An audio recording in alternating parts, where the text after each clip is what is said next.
দিচ্ছি, ডিমগুলো আছে কভার করে দিচ্ছে না যে হ্যাচ হয়, দেখছো? এখন ও জয়েন করছে গোসল।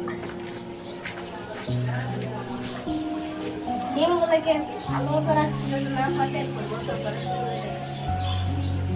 মিস্টার পটেটো ঢুকে গেছে স্যান্ডেল বেরো, এত ঢুকছো কেন?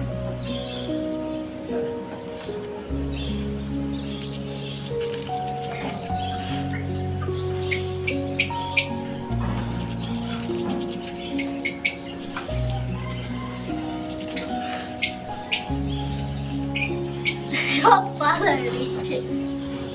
আরে এগুলো খাচ্ছ না, খাওয়ার জিনিস।